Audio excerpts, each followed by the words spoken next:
विचारों की महक जब हवा में घूम जाती है तो हर दिशा में एक नई रोशनी सी जगमगाती है। आज की यह सभा में वही उजियारा फैलाएगी, आज की यह सभा में वही उजियारा फैलाएगी जहाँ ज्ञान और नीति की गंगा बह जाएगी, जहाँ ज्ञान और गंगा बह जाएगी। सुप्रभात श्रेया किशोर काका जी, आदरणीय अतिथिगण, माननीय अभिभावक एवं प्यारे बच्चों, मैं खुशी विकास भारती संस्था की ओर से आज इस गरिमामयी अवसर पर आप सभी के बीच मंच संचालन करते हुए स्वयं को सौभाग्यशाली मानती हूँ और आप सभी का इस विद्या विचार सभा में स्वागत करती हूँ। हर वर्ष की तरह आज भी हमारा यह आयोजन केवल एक कार्यक्रम नहीं बल्कि चिंतन की वह भूमि है जहाँ नीति, धन और विद्या, इन चारों स्तंभों पर जीवन और समाज की संपूर्ण इमारत खड़ी होती है। संत तुलसीदास ने बहुत ही सरल शब्दों में एक गहरी बात कही है।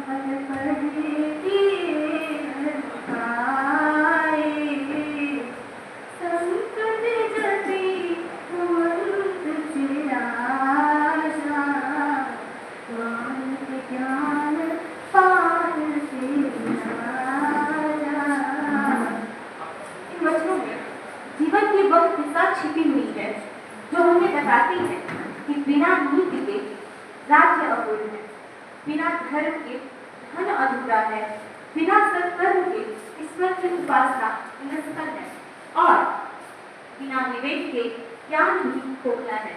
आज हम सभी इस सभा में एकत्रित होने का एक ही उद्देश्य है, जो कि है विचारों को परखना, अनुभवों को बांटना और ज्ञान को उस आत्मसात करना सीख सके जो हमारे भीतर विवेक, मर्यादा और समर्पण का भाव जागृत कर सके। यह सभा केवल शाब्दिक संवाद का नहीं बल्कि आत्मा और समाज दोनों के उत्थान की यात्रा है। यहाँ एक ओर नीति के आदर्शों पर चर्चा होगी तो वहीं दूसरी ओर जीवन के व्यवहार से विवेक के प्रयोग पर।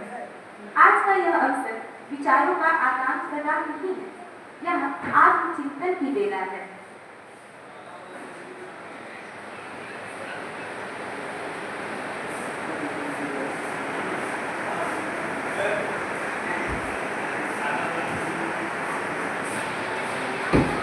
प्रकाशित दीप की ज्योति के साथ अब हम अतिथियों का स्वागत करना चाहेंगे।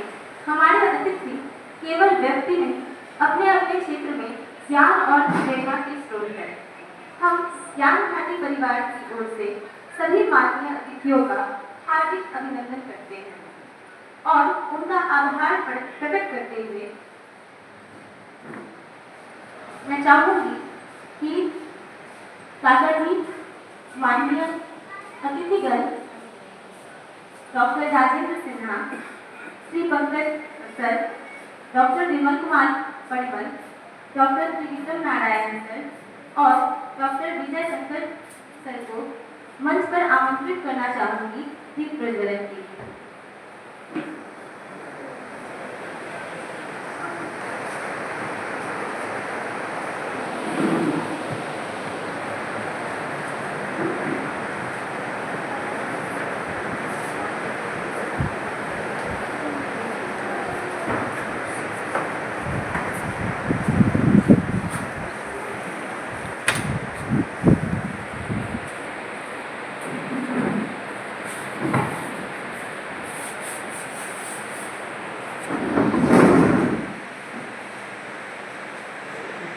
फोटो क्लिक कीजिए।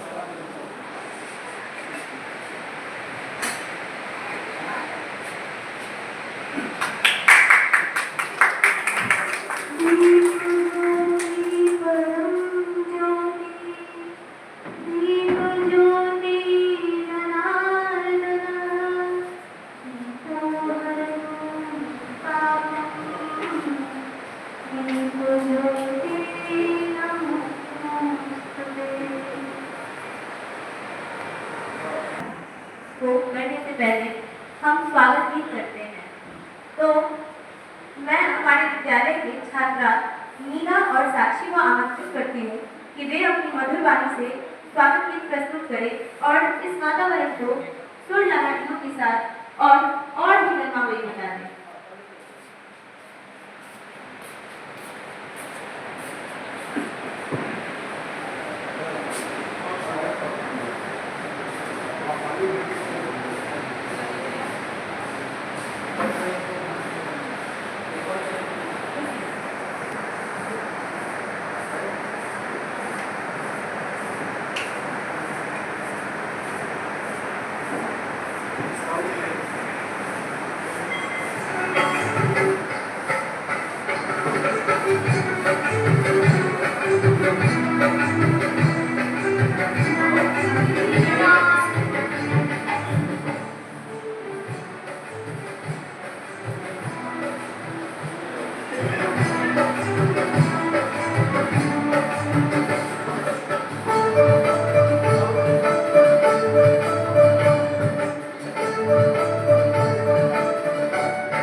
चाहते हुए अब मैं आमंत्रित करती हूँ हमारे विद्यालय के होनहार छात्रों को, जो कि अपनी अद्भुत नृत्य प्रस्तुति से इस मंच को आलोकित करेंगे।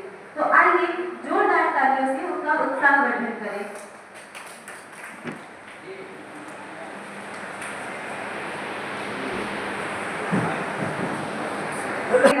हर चेहरे पे खिलेगा उजियाला।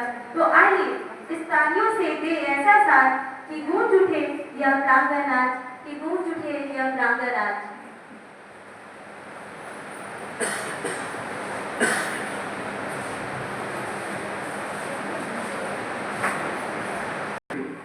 चौदह साल के अपने वनवास पर निकले और उन्हें अलविदा कहकर सभी अयोध्या वासियों ने अपने घरों की ओर प्रस्थान किया, सिवाय कुछ किन्नरों के। इन सभी किन्नरों ने अयोध्या के मुख्य द्वार पर भगवान श्री राम का इंतजार किया। इसी इंतजार में 14 साल बीत गए और आज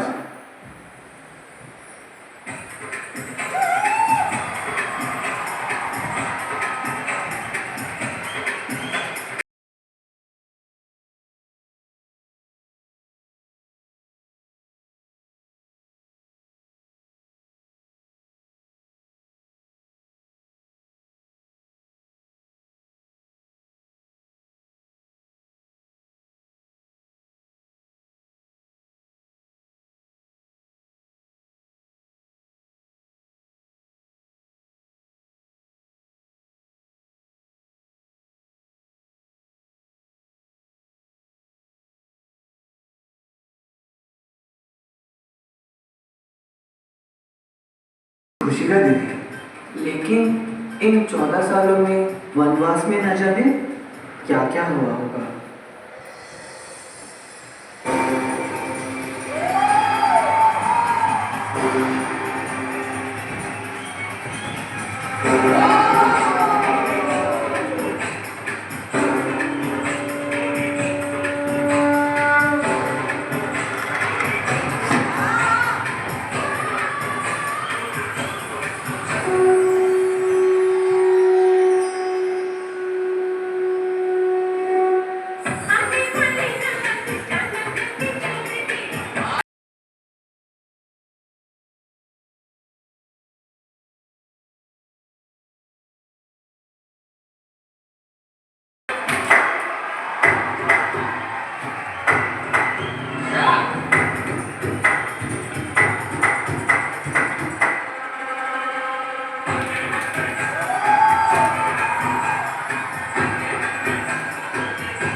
प्रभु, इस द्वार पर हमने आपकी 14 साल प्रतीक्षा की।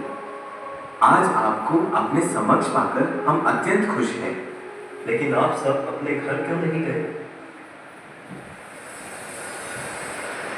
सभी अयोध्या वासियों से मेरी विनती है कि जब हम अपने वनवास की ओर प्रस्थान करें तो कोई भी स्त्री या पुरुष हमारे पीछे ना आए और अपने अपने घर वापस चले जाए।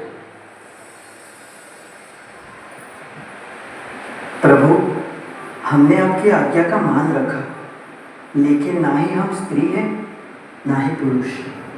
इसीलिए हमने अयोध्या के मुख्य द्वार पर ही आपका इंतजार करना उचित समझा। आपकी श्रद्धा ने हमें भावुक कर दिया, इसीलिए हम आपको ये वरदान देते हैं कि आज से आप आशीर्वाद देकर किसी की भी जिंदगी में खुशियां ला सकते हैं।